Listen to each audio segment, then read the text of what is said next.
Welcome back, you night owls. Tonight, we ease into a candlelit apothecary somewhere in early America, where the shelves are lined with little glass bottles, and every single one of them is, quietly, trying to kill you. You can almost smell it. Beeswax, dust, the metallic tang of mercury pooling in a ceramic dish, the faint sweetness of lead syrup cooling on a spoon. You reach for a jar labelled tonic, and honestly, you probably won't survive this. Not the story, you'll be fine. But if you'd lived back then and taken your medicine like a good patient, your odds would have been grim.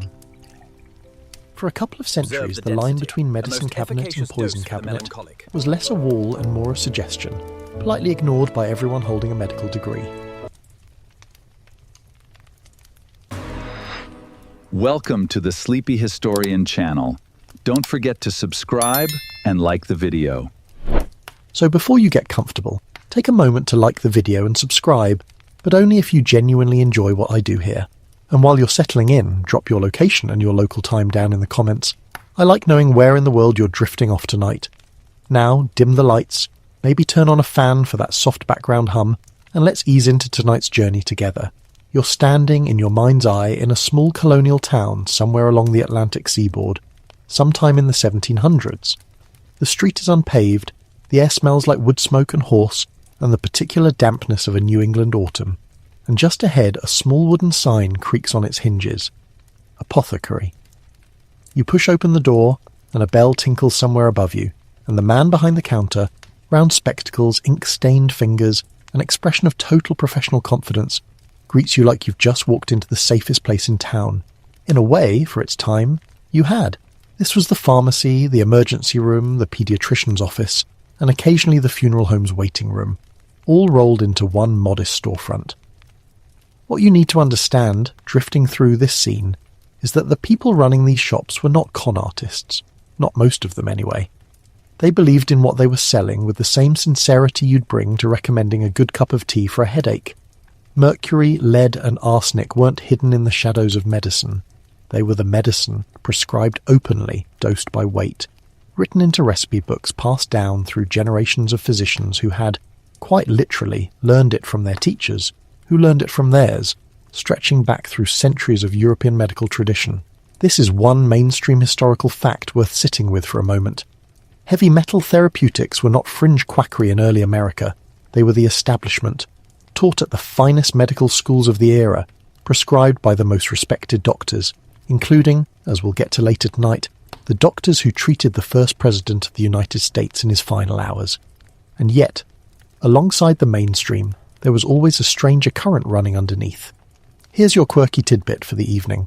Some colonial apothecaries kept a separate unmarked drawer, sometimes literally unlabelled, for their specialty arsenic preparations, because customers would ask for tiny doses to whiten their skin or brighten their eyes, and the shopkeeper didn't necessarily want the local minister asking too many questions about why half the young women in town were quietly buying rat poison. Vanity, it turns out, has always found a way around propriety, even when propriety was armed with a Bible and a very judgmental face. You linger by the counter a little longer and you notice the labels. Blue mass, calomel, sugar of lead, Fowler's solution. They sound almost comforting, don't they? Like flavours at an old-fashioned soda fountain, not compounds that we now know cause tremors, kidney failure, and the slow unravelling of a nervous system. Historians still argue whether the sheer scale of heavy metal use in this era should be read as widespread, well-intentioned malpractice, or simply the medical best practice of a period that hadn't yet developed the tools to know better. And honestly, the truth probably sits somewhere frustratingly in between. A little of both, dressed up in the confident language of modern science for its day. As you drift a little further into this town in your sleepy imagination, you start to notice something else, how ordinary this all felt. A mother walks past you with a small child, humming, unbothered, on her way to buy teething powder. Mercury-laced teething powder.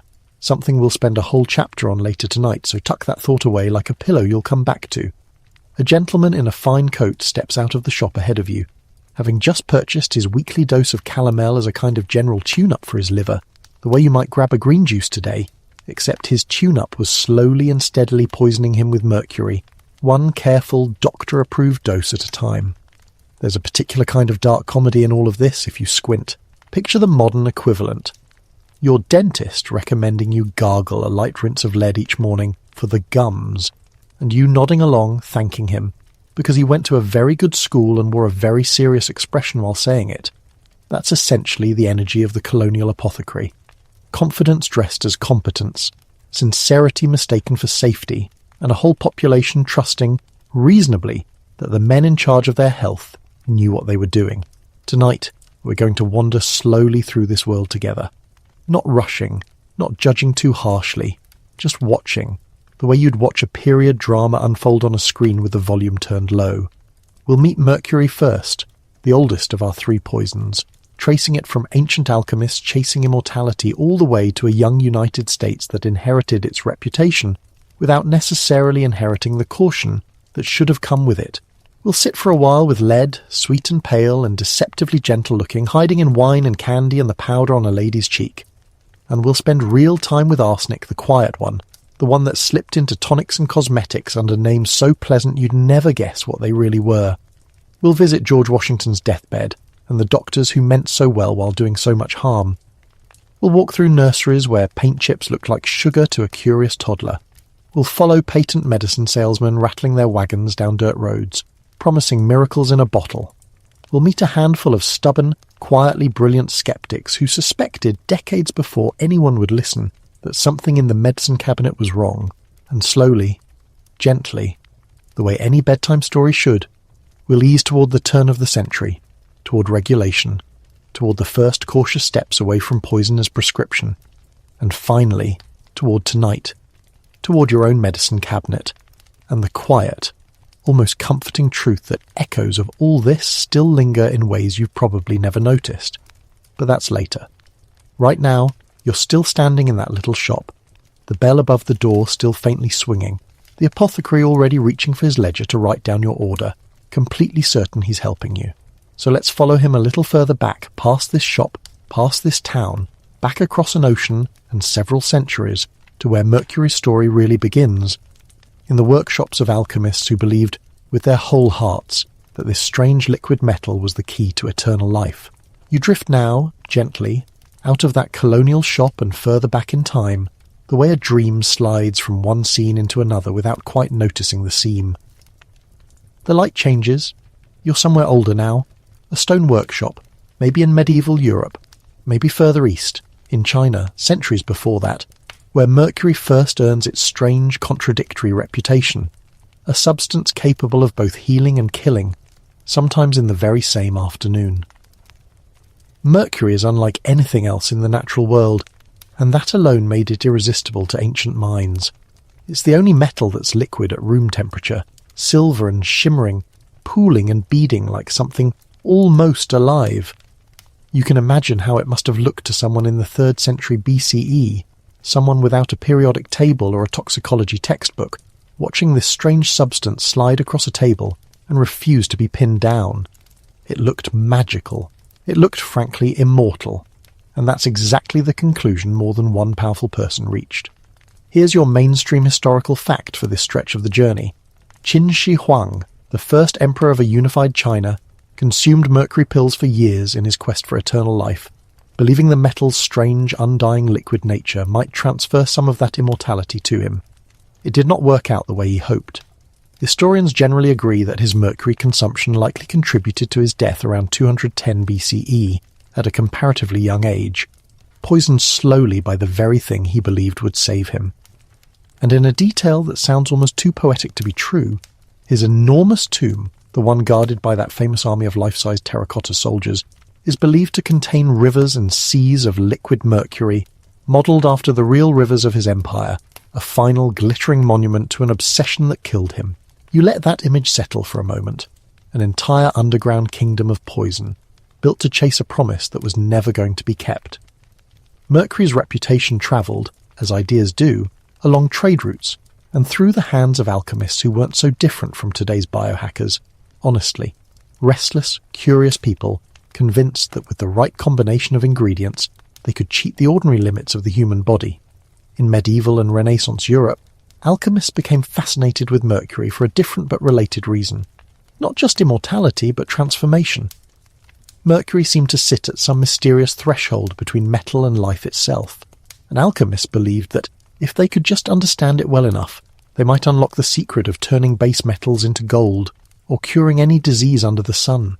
Mercury became, quite literally, one of the three foundational substances in alchemical theory, standing alongside sulfur and salt as one of the building blocks alchemists believed made up everything in the material world. And here's your quirky tidbit, tucked in like a strange little charm. Some alchemists believed Mercury could be fixed, stabilized into a solid, stable form, and that doing so successfully was one of the true signs a person had mastered the alchemical arts. Entire careers, entire lifetimes were spent trying to tame this shimmering liquid metal into obedience, and more than a few alchemists likely poisoned themselves slowly in the process, breathing mercury vapour in poorly ventilated stone workshops for years on end, chasing a transformation that modern chemistry would eventually explain in far less mystical, far more sobering terms. By the time mercury made its way into formal European medicine, it had already picked up centuries of mystique, and that mystique translated directly into medical confidence. Physicians in the 16th century began using mercury compounds to treat syphilis, a disease that was spreading with terrifying speed through Europe at the time, and mercury seemed, at least in the short term, to actually help, reducing the visible sores and symptoms of the disease, even if it did nothing to cure the underlying infection, and did a great deal to slowly poison the patient. This gave rise to a grim little saying that circulated among doctors and patients alike for centuries afterward, capturing the terrible bargain at the heart of mercury medicine: a night with Venus, a lifetime with Mercury, meaning a single encounter with the disease could mean a lifetime bound to its toxic treatment. You can feel, drifting through this history, how Mercury built its credibility the honest way, or at least the era's version of honest, through observation, through apparent results, through generation after generation of physicians noting that yes, the swelling goes down, yes, the sores fade without anyone quite having the tools to notice the slower, quieter damage happening underneath. The tremors, the loosened teeth, the mental fog that came to be known, eventually as Mad Hatter syndrome. Though that particular phrase belongs to a slightly later chapter of Mercury's story, in the felt hat industry rather than the medicine cabinet. By the time English colonists began settling along the American coastline, Mercury had already completed its long transformation from alchemical curiosity to established medical tool. It crossed the Atlantic not as some fringe folk remedy but as respectable textbook medicine, carried over in the same trunks as Bibles and family portraits, prescribed by university-trained physicians who saw themselves as bringing the very best of European medical science to the New World.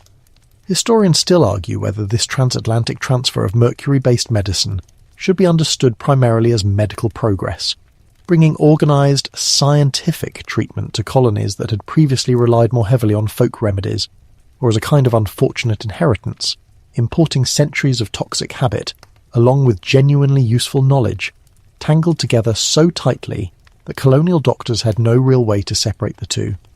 What's certain is that mercury didn't arrive quietly. It arrived with confidence, with credentials, with the full institutional weight of European medicine behind it, ready to be measured out in careful, deliberate doses by physicians who believed, sincerely, that they were offering their patients the very best medicine available anywhere in the world. And in the colonies, that confidence would soon crystallize into one particular compound, a pale, unassuming powder that would become perhaps the single most common medicine in early American history, dosed to infants and elders alike, prescribed for nearly every ailment imaginable, known affectionately, almost fondly, by a name that sounds more like a dessert than a slow-acting poison: blue mass. You settle back into that colonial apothecary shop now, the scene folding back around you like a blanket, and there on the shelf in a little labelled jar sits blue mass, a soft, malleable paste, sometimes rolled into pills, sometimes pressed flat like a stick of grey-blue clay, made from mercury ground painstakingly with honey, licorice root, rose petals, and a handful of other softening ingredients meant to make the bitter metal a little easier to swallow. It looks, honestly, almost pleasant, like something you might find in an old-fashioned candy shop rather than a physician's medicine chest. That's rather the point. If mercury was going to be dosed to children, elders, and anxious mothers-to-be, it needed to go down easy. Here's your mainstream historical fact tonight. Calomel, the chemical name for the mercury compound at the heart of blue mass, was quite possibly the single most widely prescribed medicine in the United States through much of the 18th and 19th centuries. It wasn't a niche treatment reserved for exotic or severe illness. It was the general-purpose remedy, the medical equivalent of reaching for the aspirin bottle. Except this particular aspirin bottle was mercurous chloride, and instead of relieving your headache, it worked by triggering a specific, deliberate physical reaction that colonial and early American doctors believed was the whole point of medicine: purging. You have to understand the medical theory underneath all of this to really appreciate why calomel became so popular, and it comes down to a very old idea called humoral theory, inherited from the ancient Greeks and still very much alive in early American medicine. The theory held that the body was governed by 4 fluids, or humours, and that illness resulted from these humours falling out of balance. The cure, then, wasn't to target a specific disease the way modern medicine does, but to forcibly rebalance the whole system, through bleeding, through vomiting, through, most relevantly here, through the kind of intense repeated bowel purging that calomel reliably dramatically produced. If a patient came in feverish, or melancholic, or simply off, the doctor's job was to get things moving, quite literally, and Mercury was extraordinarily good at that job. Too good, really. Doctors dosed calomel for teething infants, for women in the grip of postpartum complications, for soldiers with dysentery, for anyone suffering from what was loosely termed bilious complaints, which is to say, more or less anyone who felt unwell in any digestive way at all.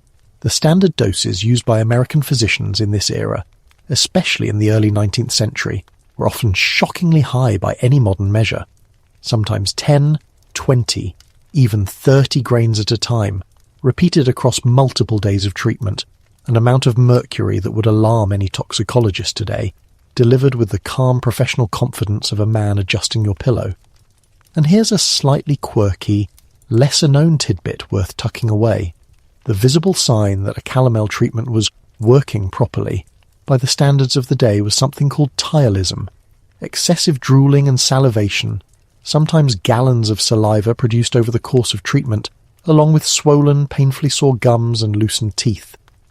Rather than seeing this as an alarming symptom of poisoning, which of course it absolutely was, physicians of the era often treated heavy salivation as reassuring evidence that the medicine was successfully purging the body of disease. Patients were sometimes kept on calomel specifically until they reached this drooling, swollen, gummed state, because the doctor took it as proof the treatment had taken hold. Imagine being told that the horrifying side effect is actually the good part. You can almost picture the scene. A doctor leaning over a feverish patient, nodding with something like satisfaction as the salivation begins, murmuring reassurance, while what's actually happening, invisible to everyone in that candlelit room, is a slow accumulation of mercury settling into the kidneys, into the nervous system, into tissues that had no efficient way to expel it. The patient might feel briefly, dramatically purged, and might even genuinely believe they felt better in the short term, the way a fever can sometimes break after a violent physical episode regardless of the cause. But the long-term toll of repeated calomel dosing accumulated quietly across a lifetime, showing up later as tremors, memory trouble, loosened teeth long after the cure, and organ damage that no one at the bedside had any framework to connect back to the little blue-grey pills. Historians still argue whether calomel's popularity should be understood mainly through the lens of theory. Doctors sincerely committed to humoral medicine and genuinely convinced that purging was therapeutic, or whether its widespread use also reflected something more cynical, a kind of theatrical medicine, where dramatic visible effects like violent purging and drooling reassured anxious patients and families that something powerful was being done, satisfying the emotional need for decisive action even when the treatment offered little real benefit. It's entirely possible both things were true simultaneously, tangled together the way sincere belief and self-interested habits so often are, in medicine as in most human enterprises. What makes Calomel's story especially unsettling, in a soft, sleepy sort of way, is just how ordinary it became. This wasn't an exotic last-resort medicine administered only in desperate circumstances. It sat in nearly every American medicine chest, prescribed by nearly every practicing physician, given to fussy teething babies by loving, well-meaning mothers who trusted their doctor completely, dosed to soldiers by the thousands during the Revolutionary War and later the Civil War, where army surgeons carried calomel by the barrel, considering it as basic and essential a supply as bandages or bread. An entire nation, essentially, was gently, repeatedly poisoning itself in the sincere pursuit of health, one carefully measured spoonful at a time, and it wasn't reserved for the ordinary sick either. Calomel found its way to the very highest levels of American society, prescribed to statesmen, generals, even presidents, treated by physicians who represented the absolute pinnacle of medical training available in their era, which brings us gently to one particular deathbed, a cold December night at the very end of the 18th century, at a plantation home in Virginia, where the most famous patient in American history lay struggling to breathe, surrounded by doctors reaching as doctors so often did for the Mercury. You're at Mount Vernon now in your mind's eye, and it's the middle of December, 1799, cold and grey, the kind of damp Virginia cold that gets into your bones. George Washington, 67 years old, retired from public life for less than 3 years, spent the previous day riding out through sleet and snow to inspect his farms, as he always insisted on doing himself, and by evening he had a sore throat that seemed, at first, like nothing much at all. By the next morning he could barely speak, could barely breathe, and the household, alarmed, sent urgently for the doctors. What happened over the following roughly 18 hours has become one of the most closely examined medical case studies in American history, endlessly reconstructed by historians and physicians alike, and it offers a strangely perfect window into everything we've been discussing tonight. Heroic medicine, sincere belief, and the terrible cost of confidence unmoored from actual understanding. Here's your mainstream historical fact. Washington's doctors, several of the most respected physicians in the country, treated what was likely a severe bacterial throat infection, probably epiglottitis, a condition that can dangerously swell and obstruct the airway, with the standard heroic medicine of the day, which meant, alongside repeated and extensive bloodletting, doses of calomel, the mercury compound we just spent an entire chapter with. Between the bleeding, which by some estimates removed nearly half of Washington's total blood volume over the course of that single day, and the mercury purging, his body was subjected to an extraordinary assault, on top of an airway that was already dangerously narrowing on its own. You can imagine the scene if you let yourself. The dim bedroom, the fire struggling against the cold, several physicians in their formal coats standing gravely around the bed, calmly, deliberately opening vein after vein, administering calomel and other purgatives, all while their patient grew weaker, more desperate for breath, unable to speak above a whisper. And crucially, you have to understand that none of this was seen, at the time, as reckless or extreme. This was the absolute best medicine available in the United States in 1799. These were not quack doctors or frontier charlatans. They were formally trained physicians doing precisely what their entire professional education had taught them was correct, careful, evidence-based practice for a critically ill patient. Here's your quirky, slightly haunting tidbit for tonight. One of Washington's attending physicians, a younger doctor named Elisha Cullen Dick, actually argued at the bedside against further bloodletting, suggesting instead that a tracheotomy, cutting an opening directly into the windpipe below the obstruction, might save the president's life, a genuinely forward-thinking suggestion for the era. He was overruled by the senior physicians present, who considered the procedure too radical, too unproven, too dangerous a leap from established practice. Washington died that night, and for more than 2 centuries afterward, medical historians have wondered, with a kind of quiet melancholy, whether that overruled suggestion might have actually saved him. If only the room had been willing to try something genuinely new instead of doubling down on what was familiar. It's worth sitting with the strange emotional weight of this scene for a moment, the way you might sit with a sad old photograph. The most powerful, most respected man in the young United States, surrounded by the very best medical care his enormous wealth and fame could summon, was nonetheless treated with methods that almost certainly hastened his death rather than delaying it.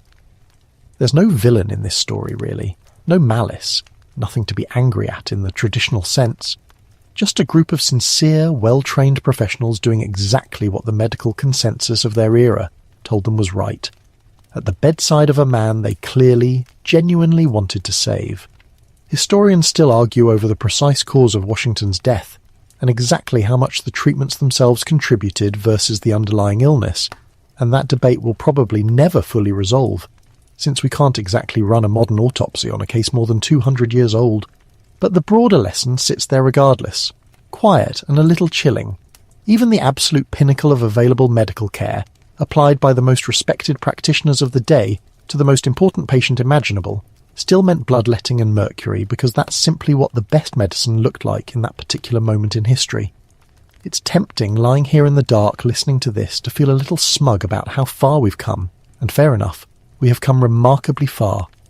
But it's worth pausing on the deeper, quieter unease underneath that comfort.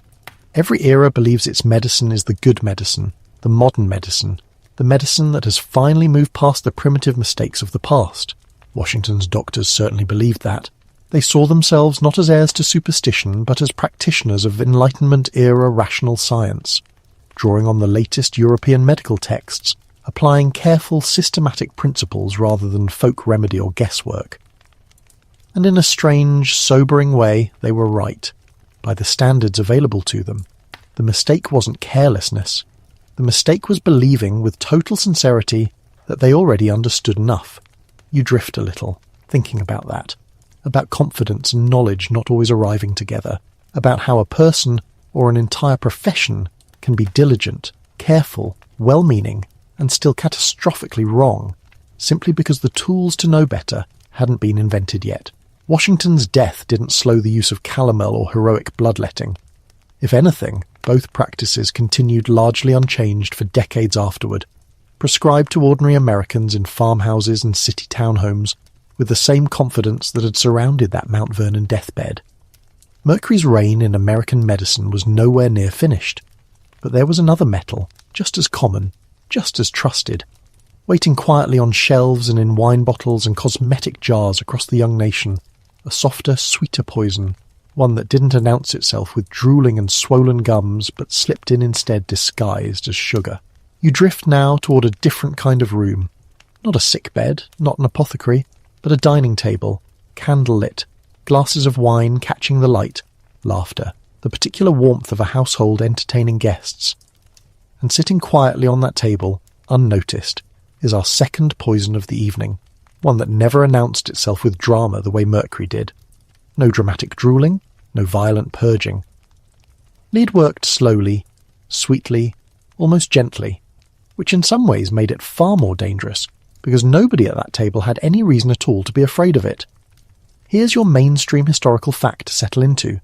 Lead acetate, sometimes called sugar of lead, because it genuinely tastes sweet, was used for centuries, going all the way back to ancient Rome, as a sweetener and preservative for wine. Roman winemakers would boil down grape juice or sour wine in lead pots, specifically because the process produced a syrup called sapper, or defrutum, that was noticeably sweeter and had a longer shelf life, and some historians have gone so far as to suggest that widespread lead consumption through wine and cookware may have contributed to health problems, including possible cognitive effects, among segments of the Roman elite who could afford wine in large daily quantities. That theory about lead contributing meaningfully to the decline of Rome remains genuinely controversial among historians, who point out there were plenty of other perfectly good explanations for an empire's collapse. But the underlying chemistry at least is not in dispute. Lead really does taste sweet, and Romans really did boil their wine in lead vessels for centuries. This tradition, remarkably, didn't stay buried in antiquity. It travelled forward through European winemaking practice, quietly persisting in various forms for well over 1,000 years, and it crossed the Atlantic along with everything else European colonists brought with them. In early America, sugar of lead continued to show up as an adulterant, a cheap way for less scrupulous wine and cider merchants to sweeten a sour batch or mask the taste of spoilage without the expense of actual sugar, which for much of this period was a genuinely costly imported luxury. Here's your quirky tidbit for tonight, and it's a strange one. Lead acetate wasn't confined to wine.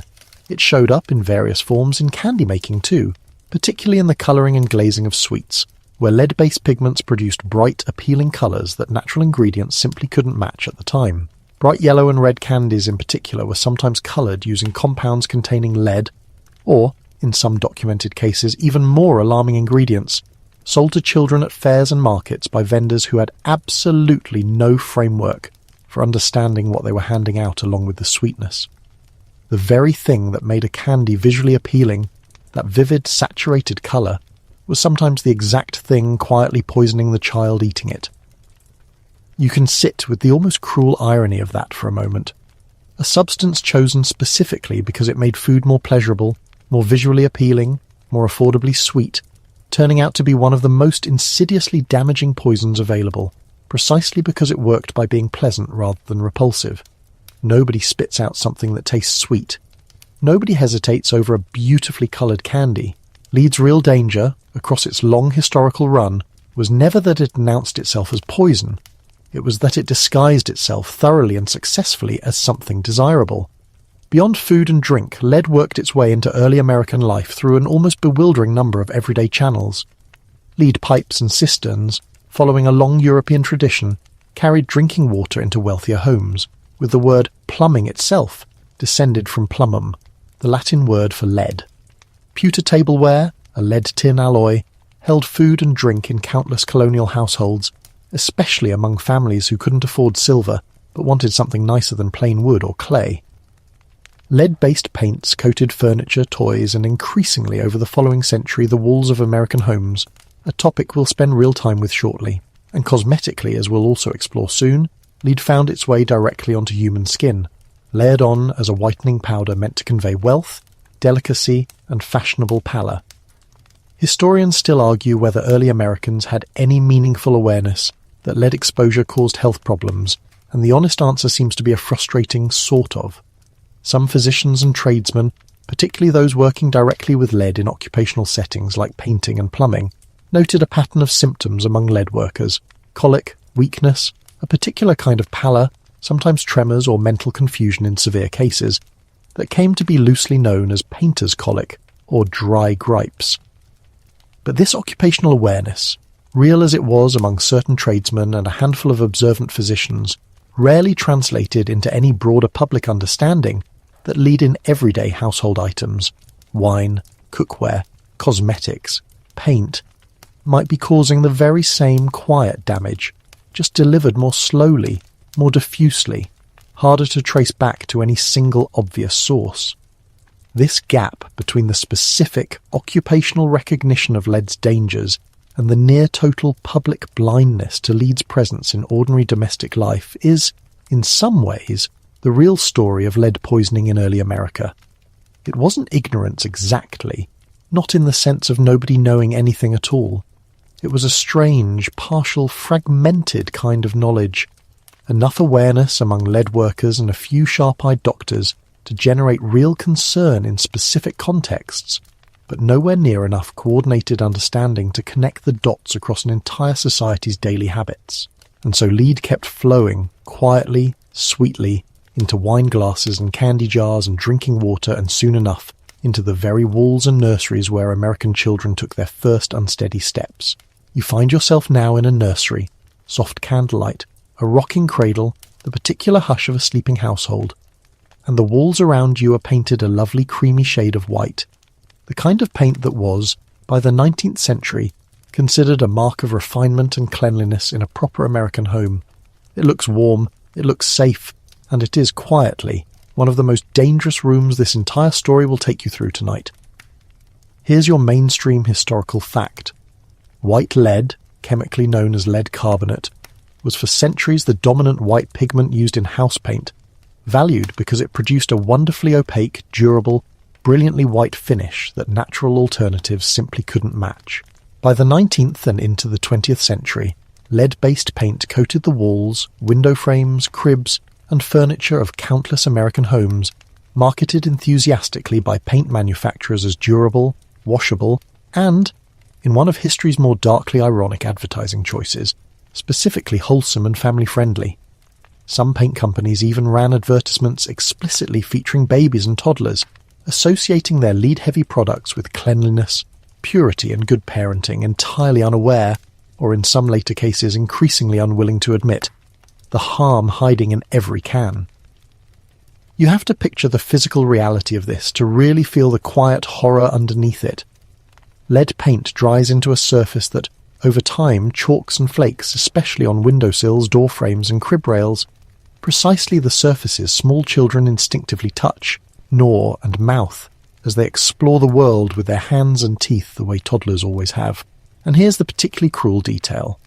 Lead paint chips reportedly have a faintly sweet taste, similar to the sugar of lead we just spent time with, which meant that toddlers teething on a windowsill or gnawing curiously on a crib rail weren't just tolerating an unpleasant substance out of hunger or boredom. They may have actually found the taste appealing, returning to it again and again, entirely unaware, as small children are, that anything could possibly be wrong with something that tasted faintly sweet and came from their own familiar bedroom. Here's a quirky, unsettling tidbit worth tucking away. Lead poisoning in young children can produce a strange and specific range of symptoms that, for a very long time, doctors struggled to correctly connect back to paint or household dust. Irritability, loss of appetite, stomach pain, and in more severe cases, seizures and developmental regression. Symptoms that in an era before blood lead testing existed could easily be mistaken for a dozen other childhood ailments, from nervous fits to digestive complaints to simple bad temperament. Some physicians in the late 19th and early 20th centuries did begin to suspect a connection, particularly Australian researchers who, in the 1890s, first drew a clear medical link between children's lead paint exposure and a cluster of severe symptoms, publishing findings that would eventually ripple outward, slowly, toward broader recognition, though it would take decades, frustratingly, for that recognition to meaningfully change paint manufacturing or household practice in the United States. You settle for a moment on just how ordinary and unremarkable lead paint exposure would have felt to a family living through this era. There was no warning label, no public health campaign, no paediatrician gently suggesting you repaint the nursery with something safer. A chipping windowsill was simply a chipping windowsill, something to eventually repaint when there was time and money for it. Not a medical emergency, not even really a source of concern. Mothers who were, by every reasonable measure, deeply attentive and loving, watched their children happily gnaw on crib rails and thought nothing of it, the way you might not think twice today about a child chewing on a plastic toy, because nothing in the surrounding culture had given them any reason to think otherwise. And it wasn't only paint. Lead crept into nursery life through several other quiet channels too.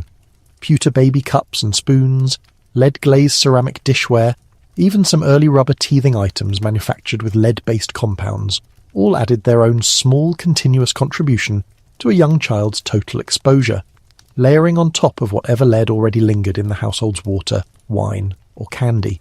From a modern toxicological standpoint, looking back, early American childhood in many households represented a kind of quiet, cumulative lead exposure from nearly every direction at once. Walls, dishes, sweets, sometimes even the water itself. A background hum of poison so pervasive it simply became invisible, the way you stop noticing a familiar smell after living with it long enough. Historians still argue over just how widespread and severe childhood lead poisoning actually was across different regions and social classes in this era, partly because the medical record-keeping simply wasn't there to capture it accurately. Doctors were diagnosing symptoms, not measuring blood lead levels, and many mild to moderate cases likely went entirely unrecognised, chalked up instead to general childhood fussiness, delicate constitution, or a dozen other vague explanations fashionable at the time. What's much less disputed is the trajectory. Lead paint continued to be manufactured, sold, and enthusiastically marketed for children's furniture and nursery use well into the 20th century, decades after the earliest medical warnings had already been published and in some countries acted upon far more quickly than in the United States.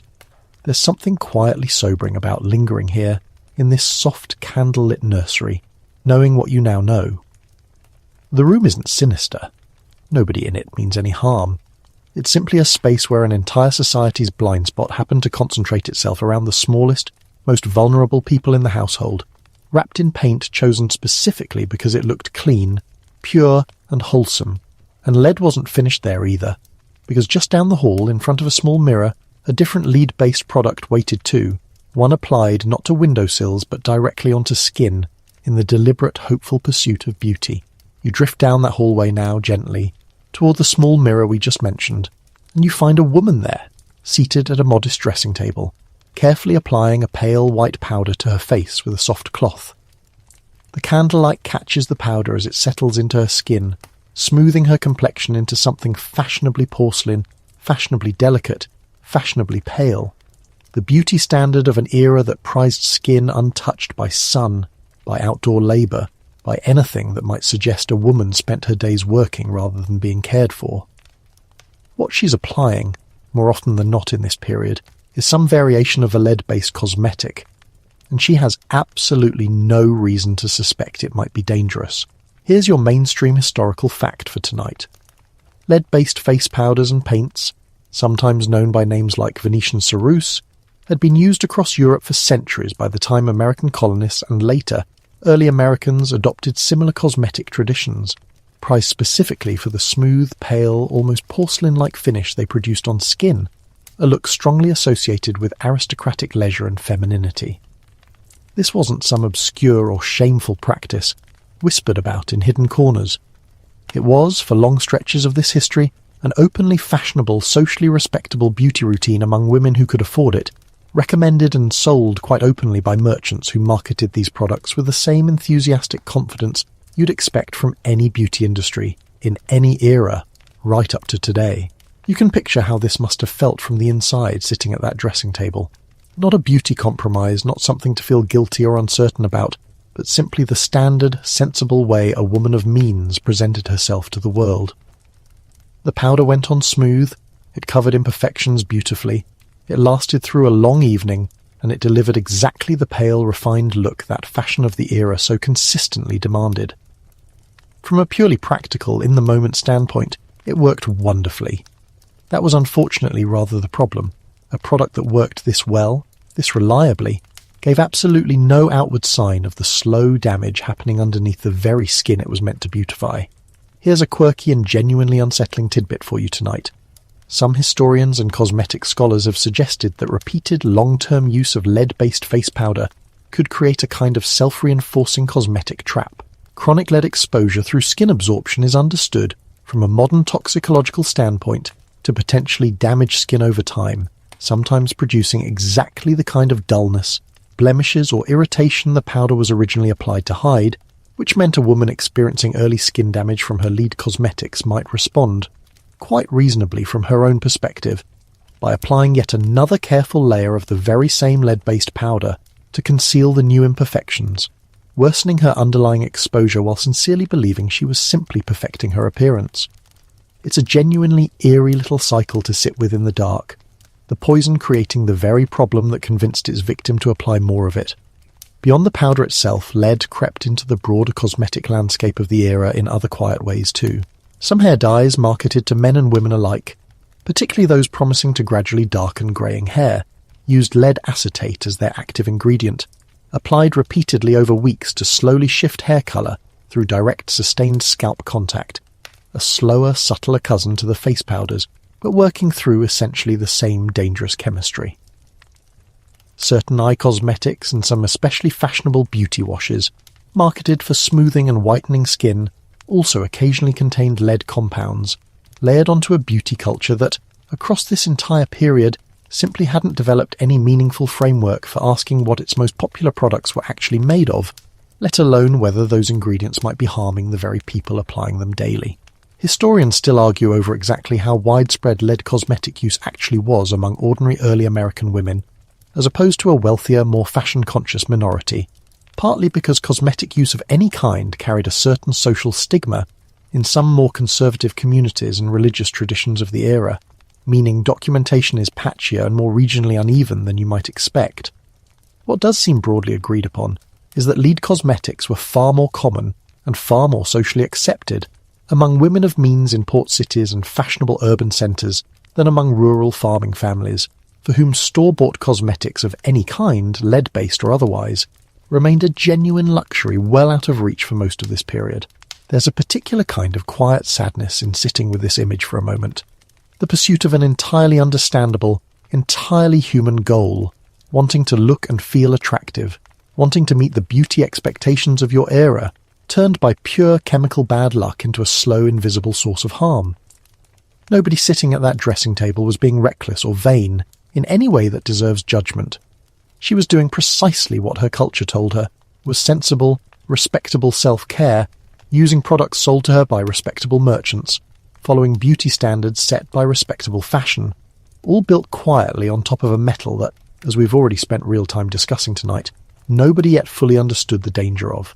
And soon, that same dressing table, that same careful pursuit of a fashionable pale complexion, would introduce us to our third and final poison of the evening, one that would take the very same aesthetic ideal.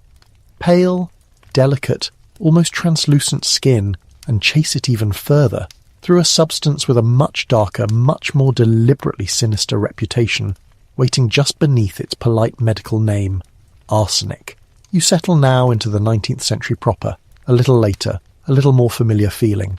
Gaslight instead of candlelight, corseted dresses, a world that in many ways looks recognisably close to the one your imagination borrows from period dramas. And on this particular dressing table, next to the powders we just spent time with, sits a small brown bottle labelled quite calmly, Fowler's Solution. It looks like any other tonic. It is in fact a carefully diluted solution of arsenic, and it is about to become one of the most popular beauty and health products of the entire Victorian era. Here's your mainstream historical fact tonight.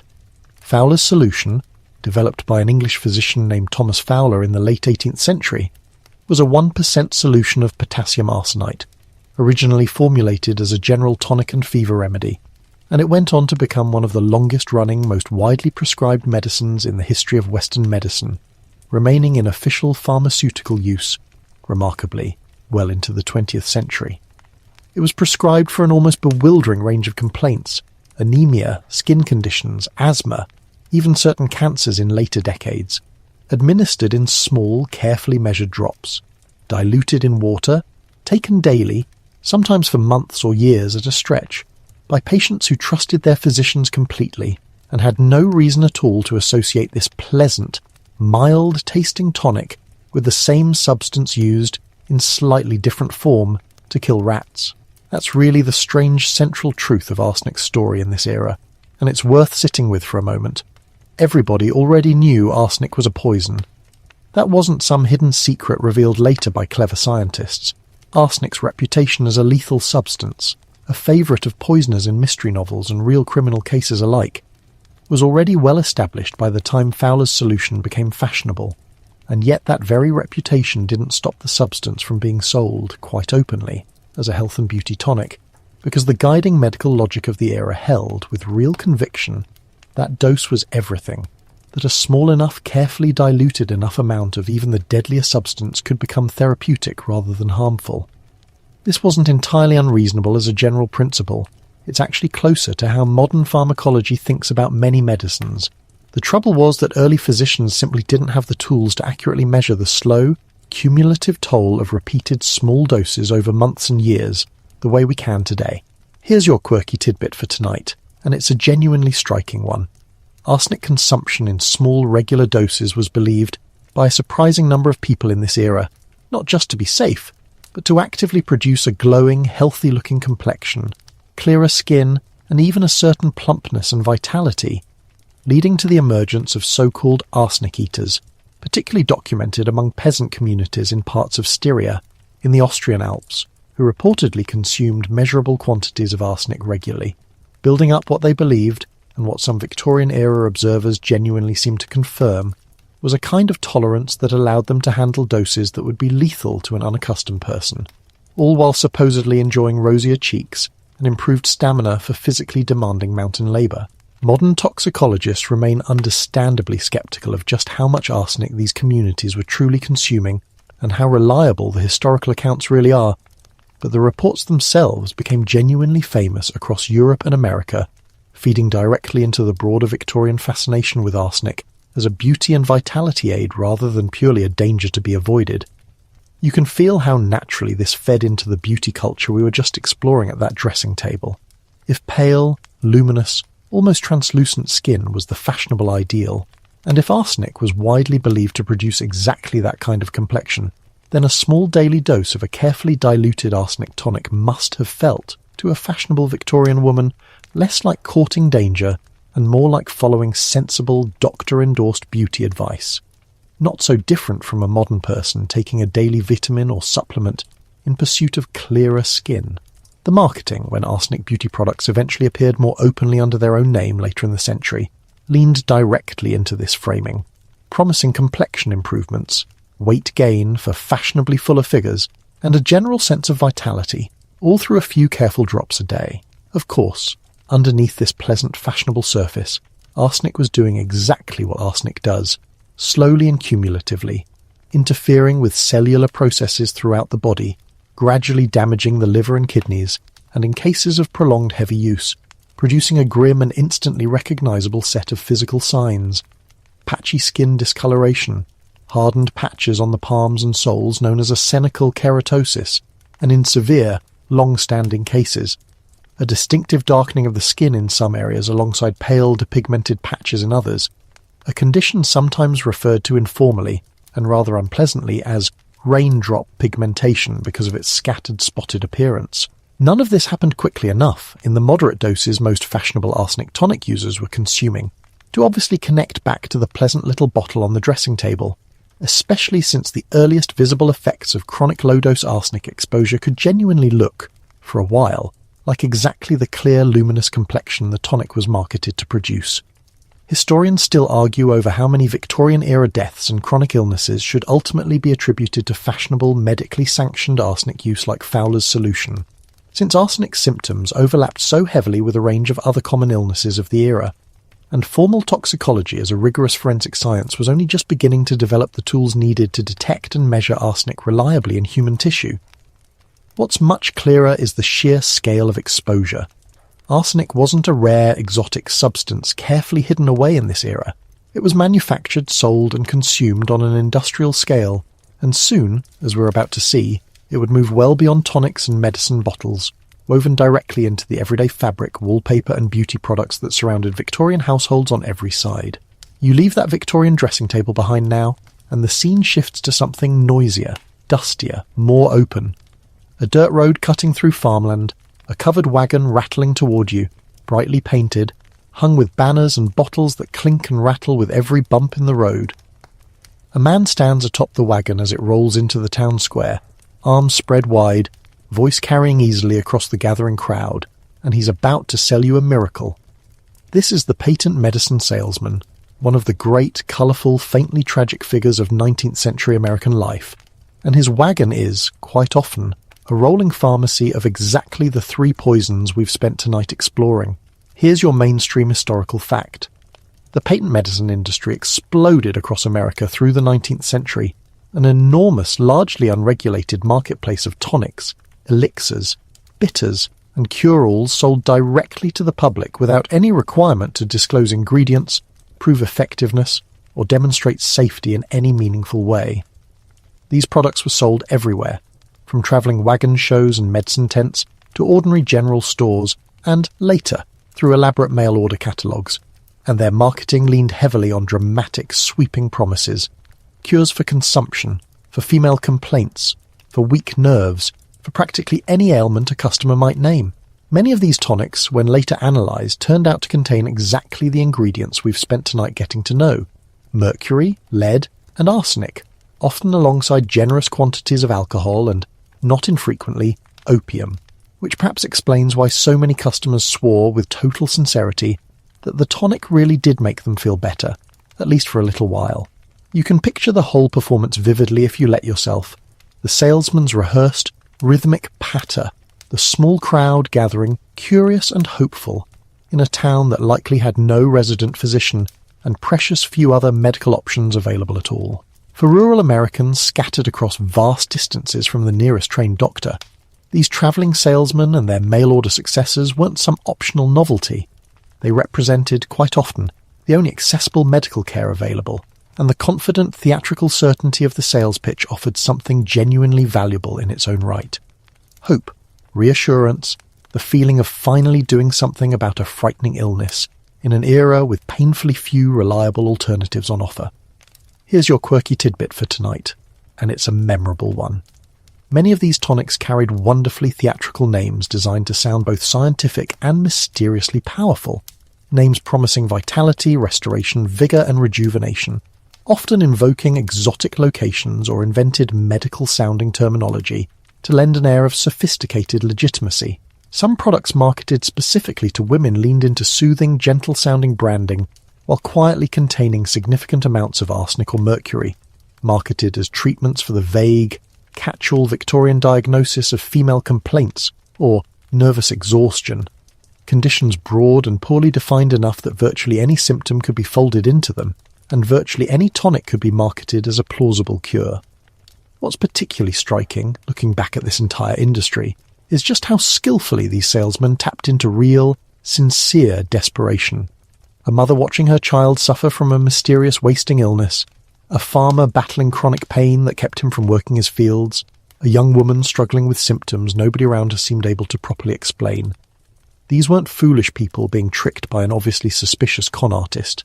They were reasonable people making a reasonable choice among the limited, imperfect medical options genuinely available to them in their particular time and place, choosing between an expensive, distant physician who might well prescribe the very same mercury or arsenic anyway, and a confident, accessible tonic promising the same relief for a fraction of the cost and effort. Historians still argue over how consciously fraudulent the patent medicines industry really was, taken as a whole. Some manufacturers were undoubtedly cynical opportunists, fully aware their products offered no genuine benefit beyond the temporary numbing effects of alcohol and opium, cranking out bottles purely to profit from desperate, trusting customers. But plenty of others seem to have genuinely believed, at least initially, in the therapeutic theories underlying their formulas, following the same broadly accepted medical logic of dosed heavy metals and heroic purging that trained physicians of the era relied on too, meaning the line between legitimate prescribed medicine and quack patent tonic was often far blurrier in practice than the labels themselves suggested, both frequently drawing from the very same poison pharmacological toolkit. This informal, largely unregulated marketplace persisted for decades with essentially no meaningful oversight, in part because there was, for most of the 19th century, simply no federal regulatory apparatus in the United States with either the authority or the analytical tools to test what these products actually contained. A bottle could claim virtually anything on its label, promise virtually any miraculous outcome, and reach customers across enormous distances via train and postal mail order, entirely unchecked by any outside authority. The sheer scale this industry eventually reached is genuinely startling. By the later decades of the 19th century, patent medicines represented a massive, immensely profitable segment of the American economy, with some individual products generating fortunes for their creators while quietly delivering mercury, lead, and arsenic into households across the entire country. And slowly, gradually, as this rattling wagon of a chapter winds down and drifts toward the next, it's worth remembering that not everyone standing in that gathered crowd was simply a hopeful, trusting customer, scattered here and there in medical schools, in scientific societies, in quiet studies late at night. A small handful of increasingly skeptical doctors were beginning, tentatively, cautiously, to wonder whether the entire foundation beneath heroic mercury, lead, and arsenic medicine might be built on something far shakier than anyone in their profession had yet been willing to admit. You settle now into a quieter room, a study maybe, lined with books, a single lamp burning low, and a physician sits hunched over his notes, frowning slightly. The particular frown of someone noticing a pattern he isn't quite sure he's allowed to trust yet. This is where our story slows down just a little, the way your own thoughts are probably starting to slow down right about now, and turns toward the doctors who knew better, or at least suspected better, long before the broader medical establishment was ready to listen. Here's your mainstream historical fact for tonight. Skepticism toward heroic dosing, including calomel and other mercury-based purgatives, actually has a surprisingly long history within American medicine itself, not merely as a later retrospective criticism from modern doctors looking back, but as a genuine ongoing internal debate among 19th century physicians. A movement sometimes broadly labelled medical reform gained real traction across the early and mid-19th century, including practitioners associated with what became known as Thomsonian medicine, and somewhat later homeopathy, both of which explicitly positioned themselves in direct opposition to what they called heroic or allopathic medicine, the aggressive bleeding, purging and heavy metal dosing we've spent so much of tonight exploring. These reform movements weren't universally correct in their own alternative theories, some of which had serious problems of their own, but their core critique of excessive aggressive mercury and other heavy metal dosing increasingly resonated with a public that had in many cases personally watched a loved one weakened rather than healed by supposedly cutting-edge treatment. You can imagine the quiet tension this created within the medical profession itself, a genuine, sometimes bitter divide between doctors who saw reform movements as dangerous quackery undermining legitimate scientific medicine, and reformers who saw mainstream heroic dosing as an entrenched self-serving tradition clung to more out of professional pride than genuine evidence. Both sides, in their own way, believed sincerely that they were protecting patients from harm, which made the debate especially heated, especially personal, playing out in medical journals, public lectures, and increasingly, as the century wore on, in shifting patterns of which doctors' ordinary patients actually chose to trust with their care. Here's your quirky tidbit for tonight, tucked in gently.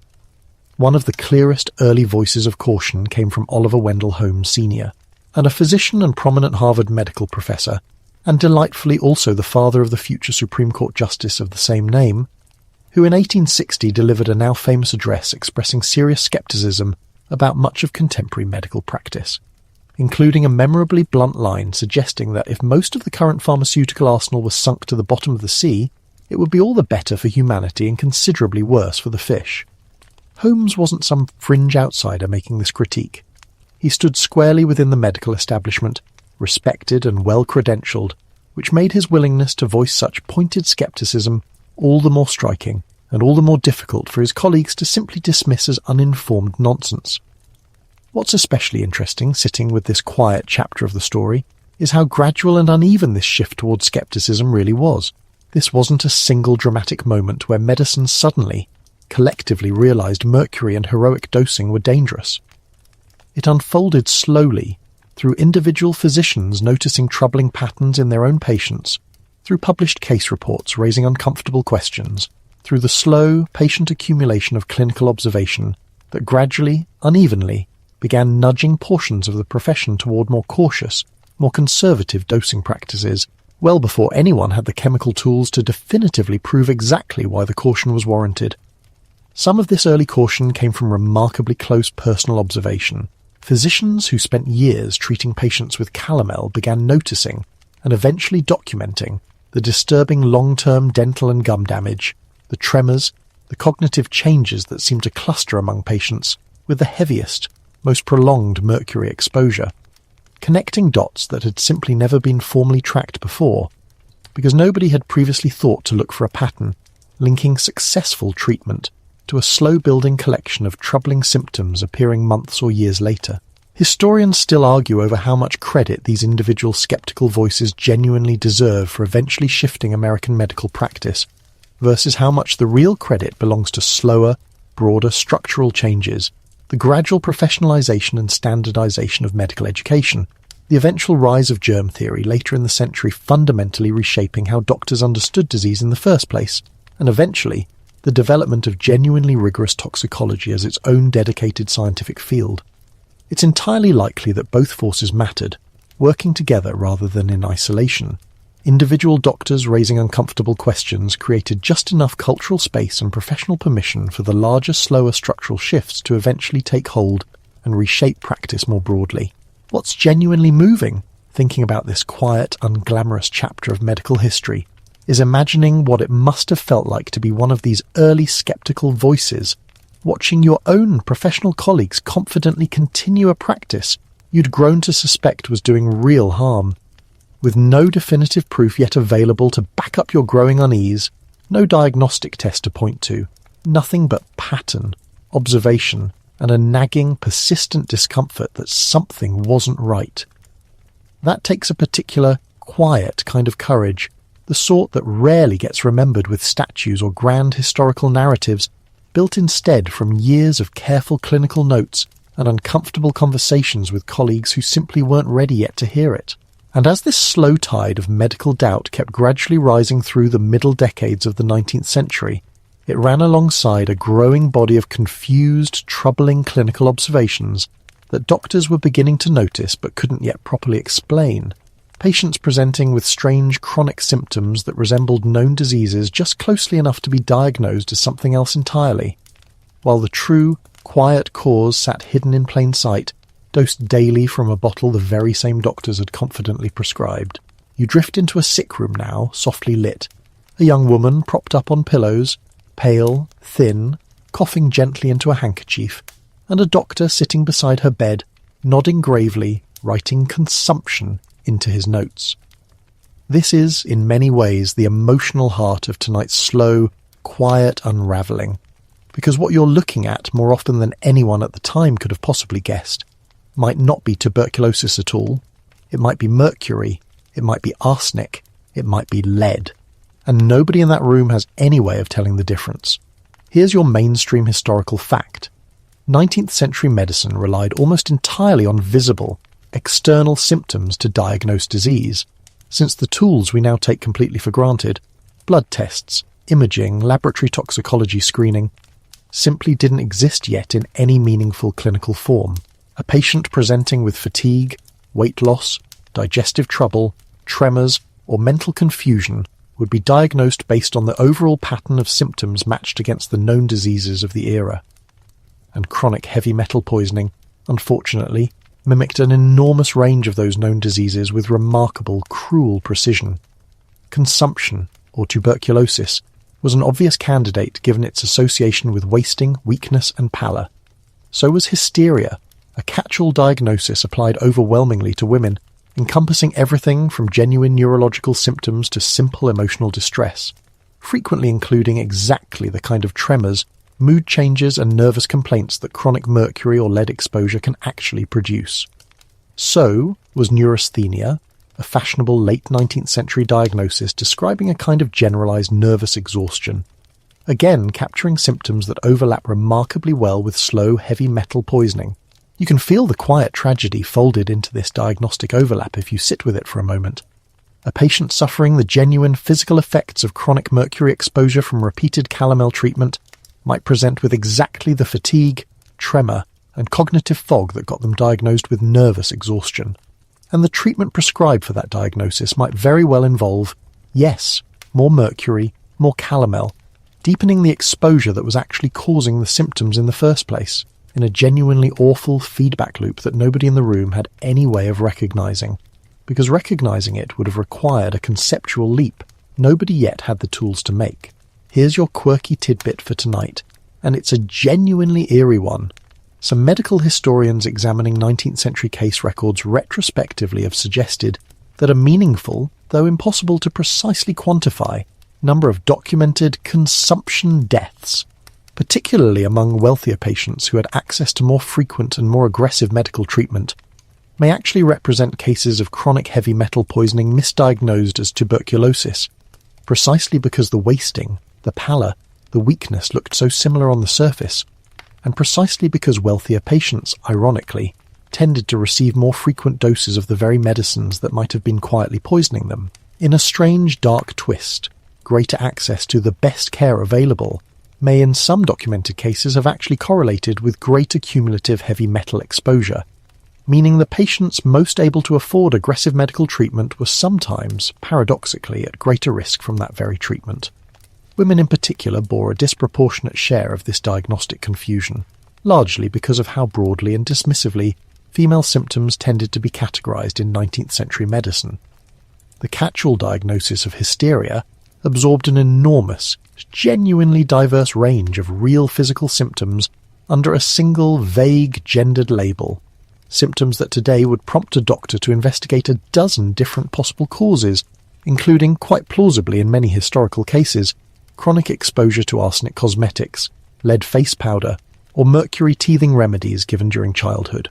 A woman experiencing tremors, mood changes, or digestive trouble was far more likely in this era to have those symptoms attributed to her nerves, her temperament, her fundamentally delicate female constitution, than to have anyone seriously investigate whether a specific external substance might be responsible.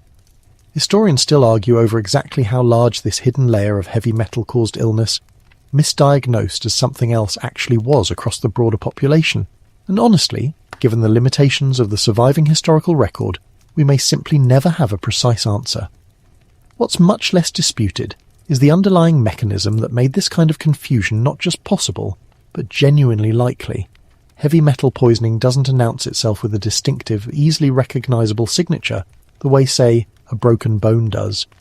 It mimics. It borrows the appearance of other, better-known illnesses, wearing their symptoms like a disguise, precisely because it works slowly, cumulatively, through the same basic bodily systems, digestive, neurological, circulatory, that dozens of other genuine diseases also affect.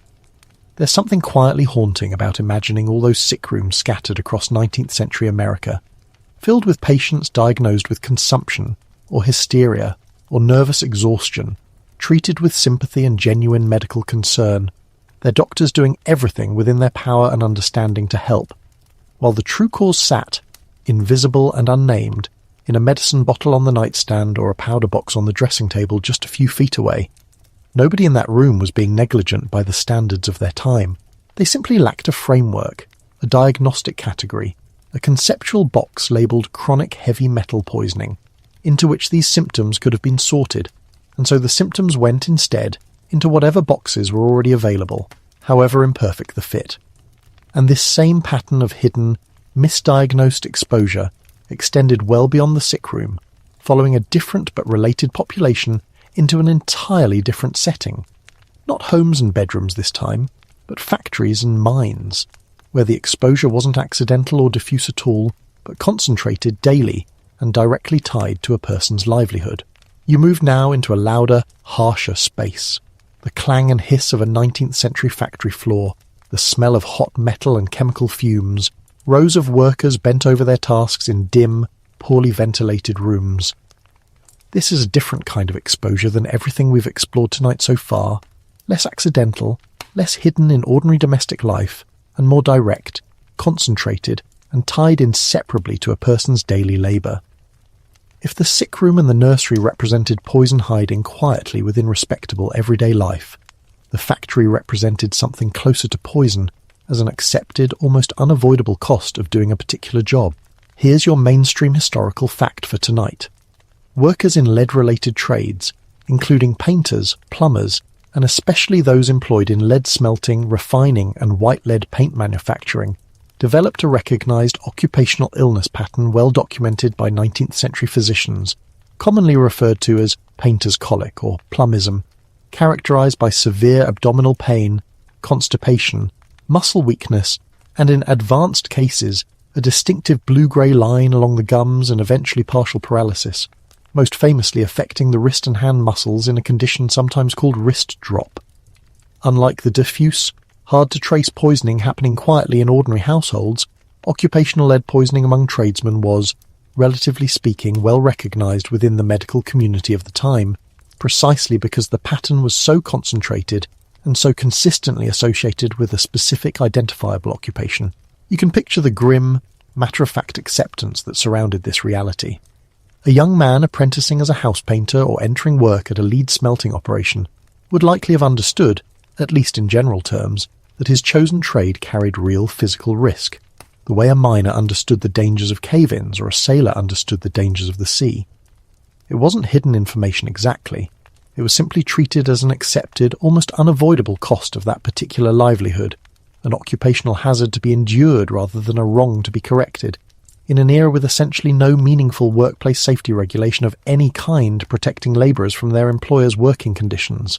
Here's your quirky, sobering tidbit for tonight. Mercury mining and refining, particularly at the famous cinnabar mines of Almaden in Spain, one of the largest mercury sources in the world for centuries, developed such a notorious reputation for causing severe, often fatal illness among its workers, that the mines were, for long historical stretches, staffed substantially with convict labour and forced labourers, essentially treated as a punishing, dangerous sentence rather than ordinary paid employment, precisely because so few free labourers were willing to voluntarily work under conditions so widely understood to be lethal. Mercury vapour exposure in refining operations produced a severe, often irreversible neurological condition, sometimes called mercurial erethism, marked by extreme irritability, memory loss, tremors, and profound personality changes. The same underlying condition, incidentally, that would later become closely associated with the felt hat industry, where mercury compounds used in processing animal fur into felt gave rise to the phrase "mad as a hatter," a saying whose casual, almost comedic modern usage sits rather uncomfortably against the genuine, severe suffering that originally inspired it. You sit for a moment with the uncomfortable class dimension woven through all of this. The wealthier patients we spent time with in the sick room misdiagnosed with consumption or hysteria were being harmed by medicine they'd actively sought out and paid for, believing sincerely it would help them. The workers in these mines and factories, by contrast, were often labourers with genuinely limited economic alternatives, taking on dangerous, poorly compensated work not out of any belief it would improve their health, but simply because it represented one of the few paths available to earn a living in an economic system that offered them very little real choice or bargaining power over their own working conditions. Arsenic, too, had its own significant industrial and occupational exposure story, somewhat separate from its more famous role in tonics and cosmetics. Arsenic compounds were widely used in the 19th century in a surprising range of manufacturing processes, including as a pigment in the production of a particularly vivid, popular green dye known as Scheele's green, and later a related compound called Paris green, both used extensively in wallpaper, fabric, artificial flowers, and even some children's toys and clothing, prized for producing an especially rich saturated colour that alternative pigments simply couldn't achieve. Workers in wallpaper factories and artificial flower workshops, frequently including young women and children, handle arsenic-laced pigments daily, absorbing the compound through skin contact and inhaled dust, developing skin lesions, respiratory problems, and chronic illness directly tied to their workplace, a pattern that eventually drew growing public attention and concern as the century wore on, particularly once cases emerged of entire households falling ill from arsenic-laced wallpaper simply hanging quietly on their walls. Historians still argue over exactly how much occupational safety awareness genuinely existed among 19th century employers, versus how much known risk was simply accepted, tolerated, or deliberately downplayed in the pursuit of profit and production efficiency. What does seem clear, looking back across this whole grim occupational landscape, is that the people bearing the heaviest, most concentrated burden of mercury, lead, and arsenic exposure throughout this era were disproportionately working-class labourers with the least social power and the fewest resources to advocate for safer conditions, even as wealthier consumers up the supply chain enjoyed the beautiful green wallpaper, the durable white paint, and the pale complexion tonics these same labourers had suffered directly to help produce. And as the century wound onward, this same poisoned thread wove its way back quietly into one final, particularly tender setting. Not a factory this time, not a mine, but a nursery once again, where a small pink box of teething powder waited on a shelf, marketed directly and specifically to worried, loving mothers. You find yourself back in a nursery now, later in the century than before, gaslight instead of candlelight, and there on a shelf beside a rattle and a small stuffed toy sits a delicate pink and white box, printed with a soothing illustration of a peacefully sleeping infant, labelled something gentle and reassuring like Steedman's Teething Powders or one of its many close competitors.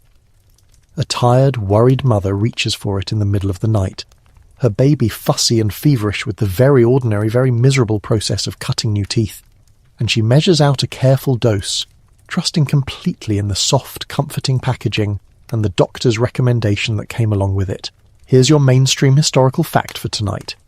Teething powders containing mercury, most commonly in the form of calomel or related mercurous compounds, were sold widely and marketed directly to parents throughout the 19th century, and, remarkably, well into the early 20th century in both Britain and the United States, promoted as a gentle, soothing remedy for the genuine discomfort of infant teething.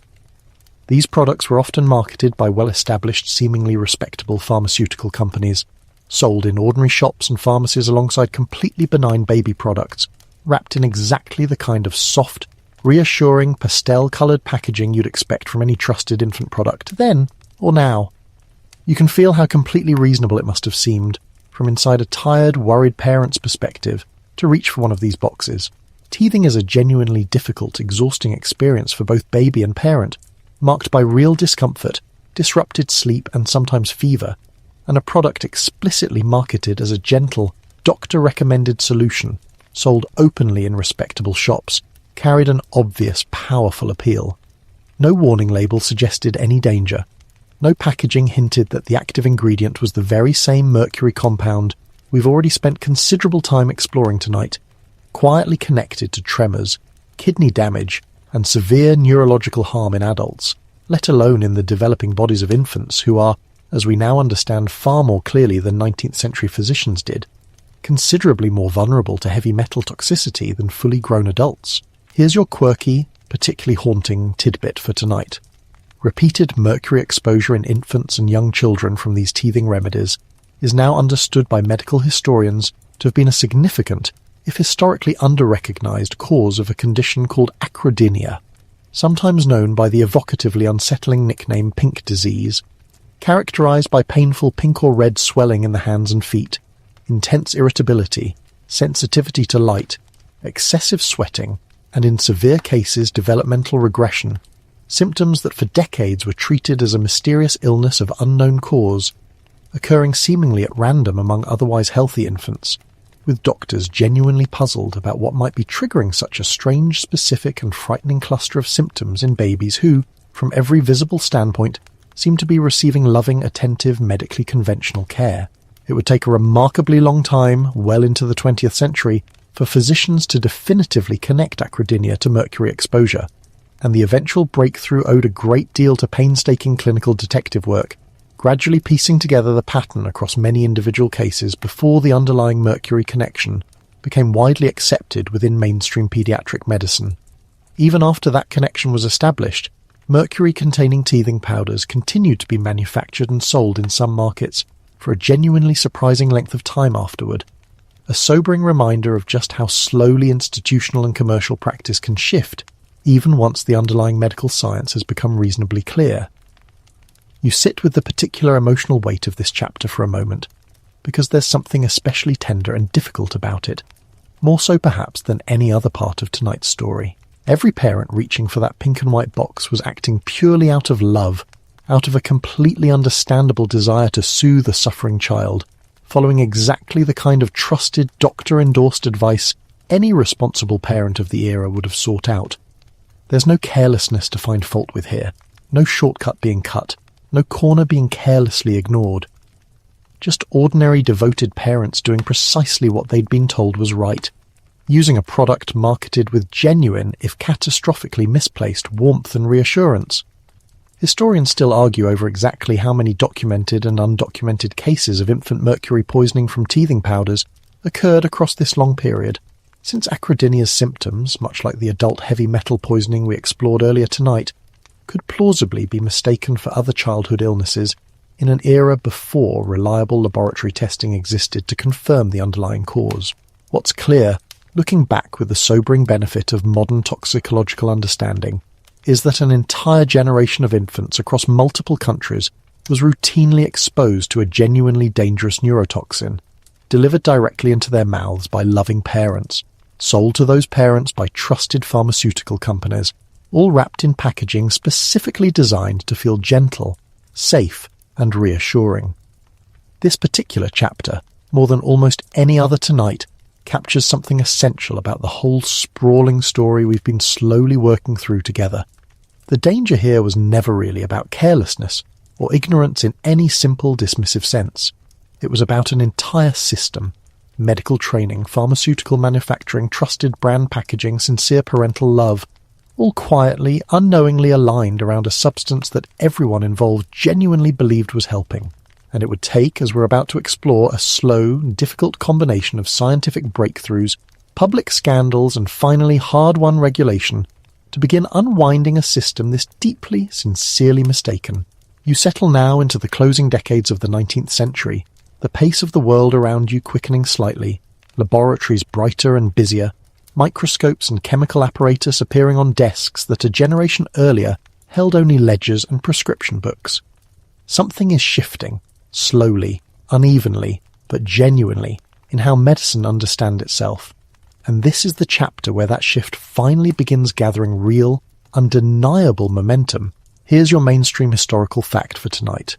The field of toxicology, as a rigorous, dedicated, scientific discipline, capable of reliably detecting poisons in human tissue, developed substantially through the 19th century, building on foundational work by chemists and forensic scientists across Europe, most notably a Spanish-French chemist named Mathieu Orfila, often credited as a founding figure of modern toxicology, whose careful, systematic research into detecting arsenic and other poisons in the human body gave courts and physicians, for the first time, genuinely reliable scientific tools to confirm poisoning in ways that previous generations simply could not.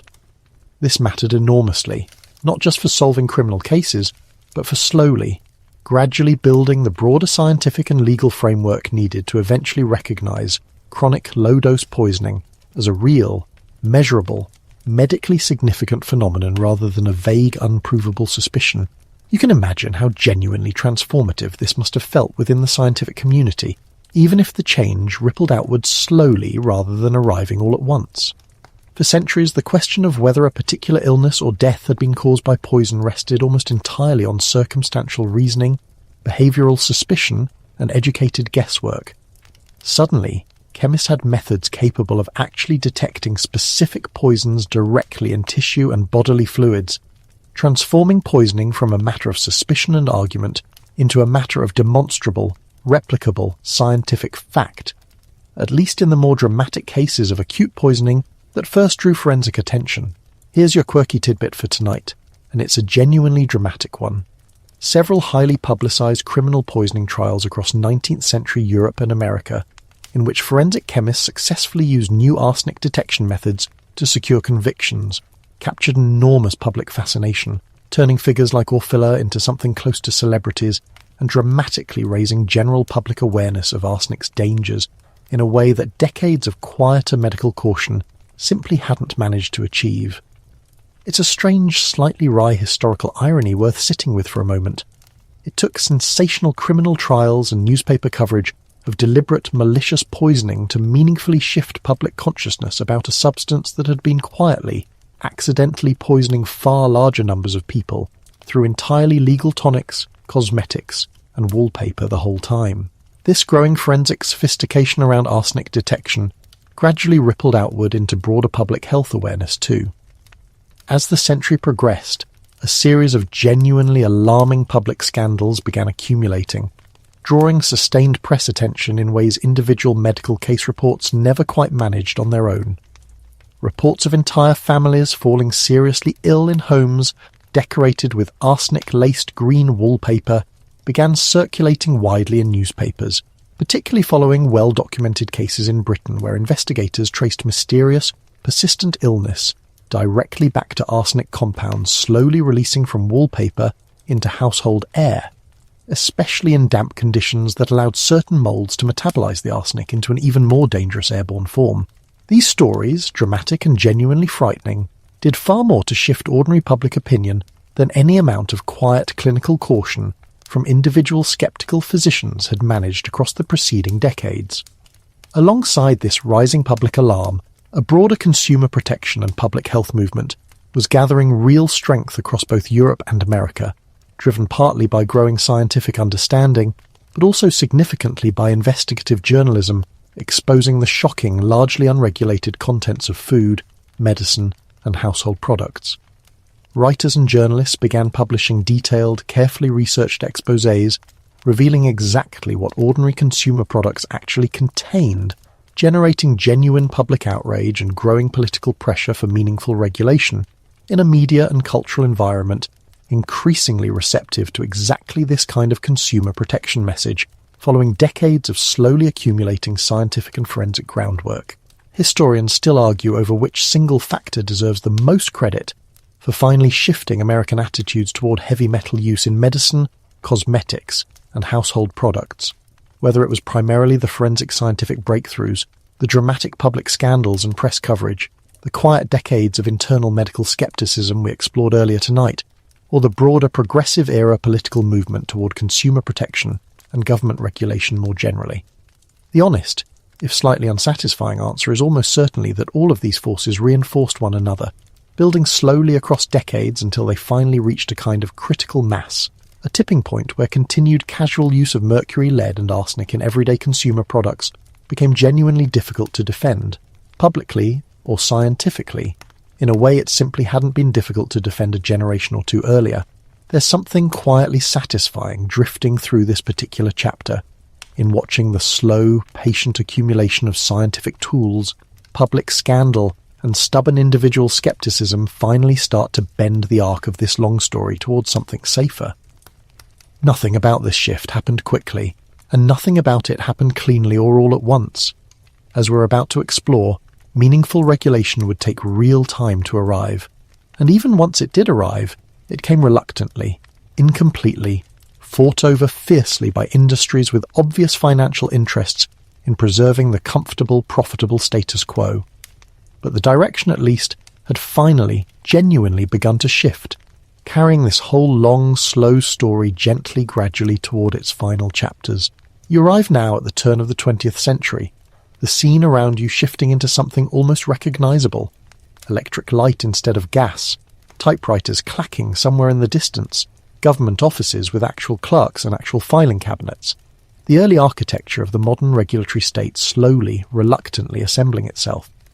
This is where Mercury, Lead and Arsenic finally begin their long, halting retreat from open, casual, everyday use, though you should know up front, drifting sleepily through this chapter, that the retreat was nowhere near as swift or as clean as you might hope.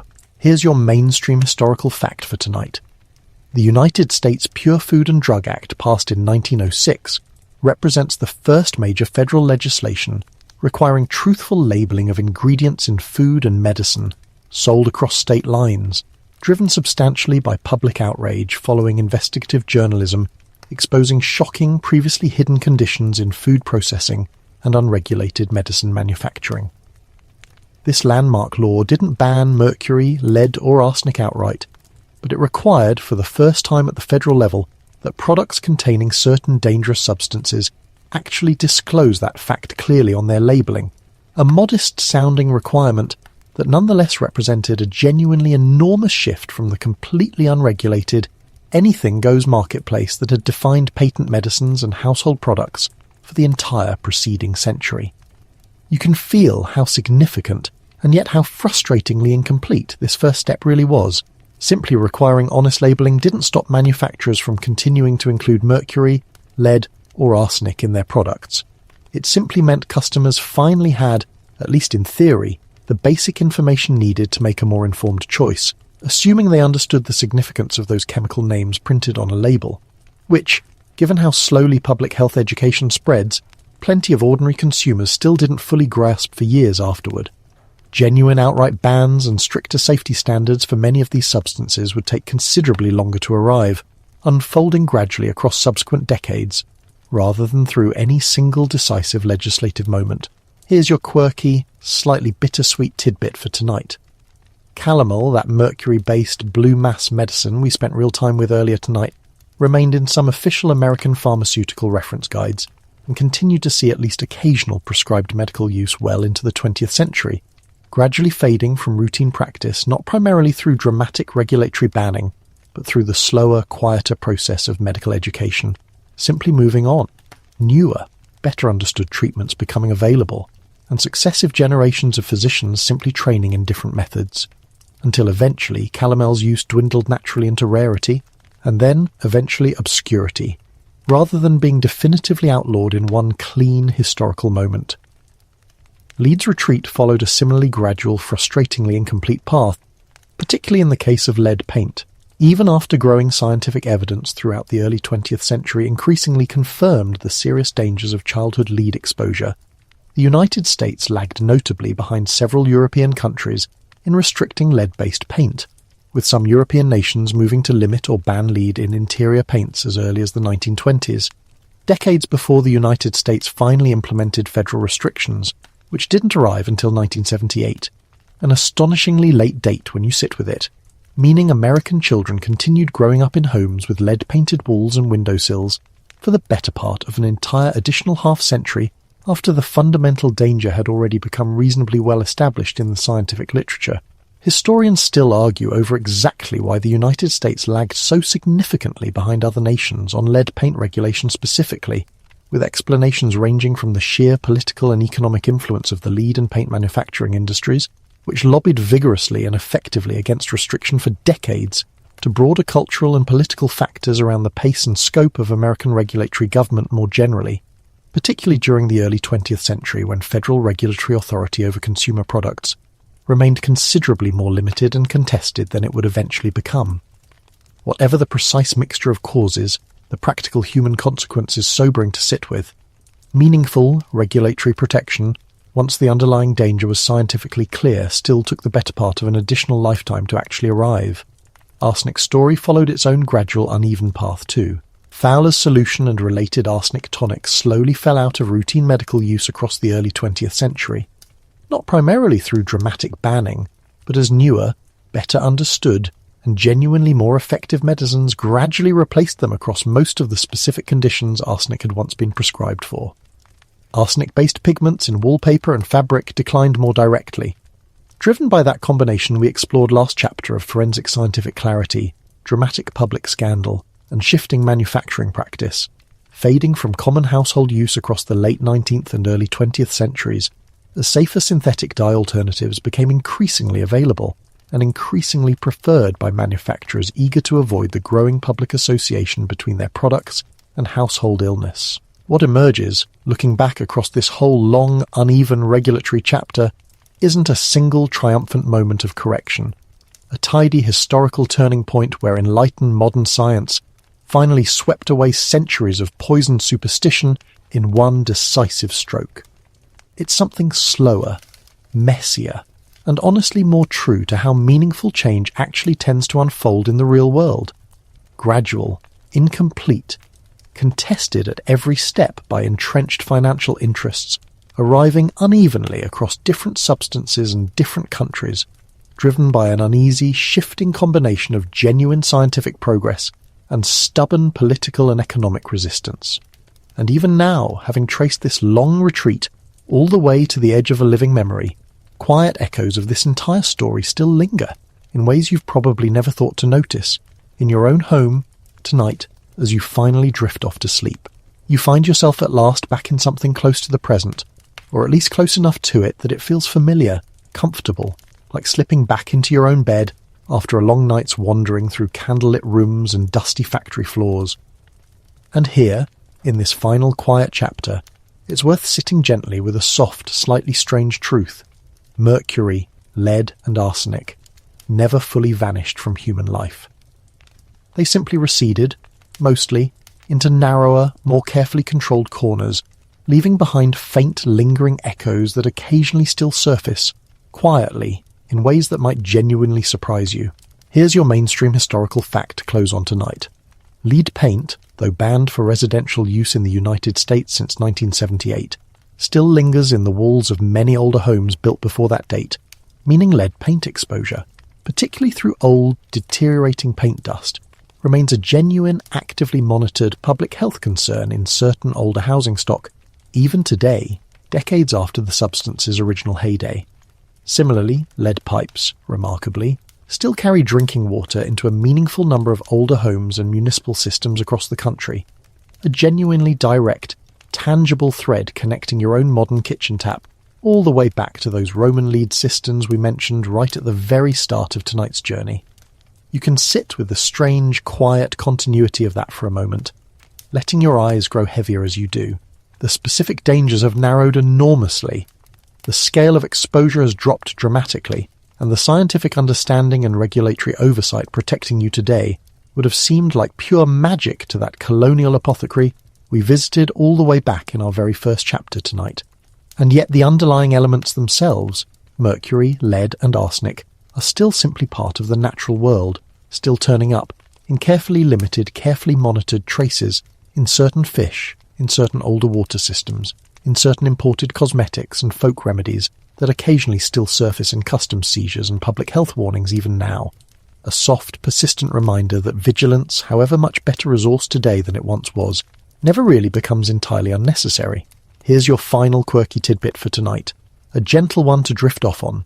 Mercury is still used today in a small, carefully regulated handful of legitimate applications, including certain thermometers, some fluorescent lighting, and notably, dental amalgam fillings, a mercury-containing compound that remains even now a genuinely debated topic among dentists and toxicologists, some maintaining it's perfectly safe in its stable, bound form, others urging more caution, a small, quiet, present-day continuation of exactly the kind of careful, evolving scientific debate that's run underneath this entire story, all the way back to that very first alchemist's workshop we visited together at the beginning of the night.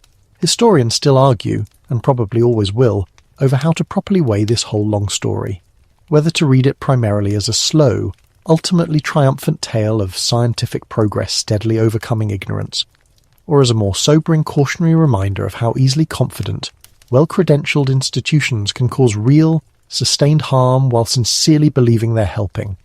A pattern worth remembering gently Without paranoia, the next time any confident authority insists something is perfectly safe. Both readings hold real truth, tangled together the way most honest history tends to be, neither one cancelling the other out. And now, as your eyes grow heavier, as this long, slow journey through poisoned medicine cabinets and candlelit sick rooms finally comes to rest, let yourself settle fully into the quiet comfort of the present moment.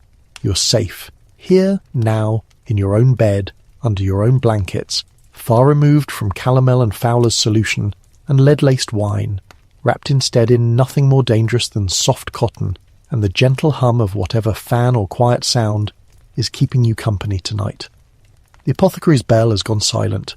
The travelling wagon has rolled on down some other road, into some other town, some other century. The doctors at that Virginia bedside have long since closed their bags and gone home.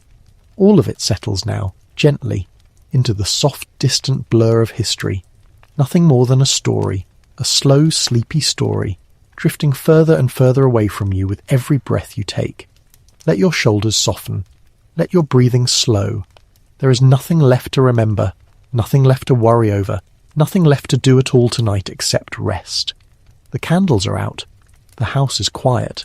The long night is finally gently drawing to its close, and you, warm and safe and utterly unpoisoned, can simply let go now, drifting down, down into a deep and peaceful sleep.